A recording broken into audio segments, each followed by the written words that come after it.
പൂരം കൊട്ടിക്കേറുക എന്നൊക്കെ നമ്മൾ പറയില്ല, അതുപോലെ വലിയ ആവശ്യത്തിലേക്ക് തൃശ്ശൂർ നഗരവും പൂരനഗരി എത്താൻ പോവുകയാണ്. ഇതാ നെയ്തലക്കാവിലമ്മയുടെ മുകളിൽ നെയ്തലക്കാവിലമ്മയെ മുകളിലേറ്റാനായി എറണാകുളം ശിവകുമാർ, ഗജവീരൻ എറണാകുളം ശിവകുമാർ ഒരുങ്ങിക്കഴിഞ്ഞു.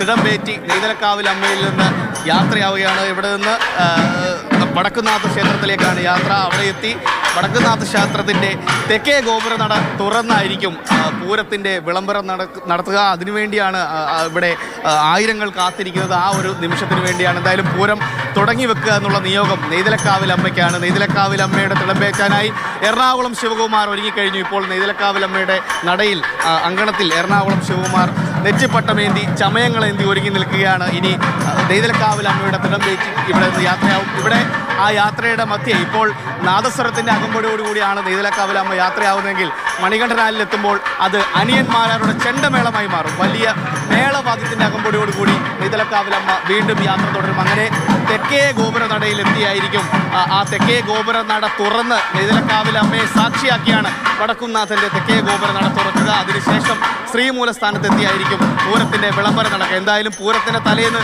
തൃശ്ശൂരുകാർക്കും പൂരപ്രേമികൾക്കും ഒന്നും ഉറക്കമില്ല എന്നാണ് പറയുന്നത്. കാരണം അത്രത്തോളം ആവേശത്തിലേക്കാണ് ആ ഒരു പൂരത്തിൻ്റെ വിളംബരം എല്ലാവരെയും കൊണ്ടെത്തിക്കുക. ആ ഒരു മനോഹര നിമിഷത്തിനായാണ് ആയിരങ്ങൾ കാത്തു നിൽക്കുന്നത്. അതുമാത്രമല്ല, ഇന്ന് ഈ സഹ്യപുത്രന്മാരെയെല്ലാം എറണാകുളം ശിവകുമാർ ഉൾപ്പെടുന്ന ഈ ഗജവീരന്മാരെയെല്ലാം ചമയങ്ങളില്ലാതെ കാണാൻ സാധിക്കും എന്നുള്ളതും വലിയൊരു പ്രത്യേകതയാണ് പൂരത്തിൻ്റെ തലേന്ന്. അതുകൊണ്ട് തന്നെ ആനപ്രേമികളെമ്പാടെ ഇന്ന് തൃശ്ശൂർ നഗരിയിലേക്ക് ഒഴുകിയെത്തും ഈ സഹ്യപുത്രന്മാരെ ചമയങ്ങളൊന്നുമില്ലാതെ കാണാൻ. അതുപോലെ തന്നെ തിരുവമ്പാടി, പാറമേക്കേവ് വിഭാഗങ്ങളുടെ വർണ്ണപ്പന്തലുകൾ കാണാനും ആയിരങ്ങൾ ഒരുങ്ങി നിൽക്കും. എന്തായാലും ഇപ്പോൾ നെയ്തലക്കാവിലമ്മയുടെ ആറാട്ട് കഴിഞ്ഞു.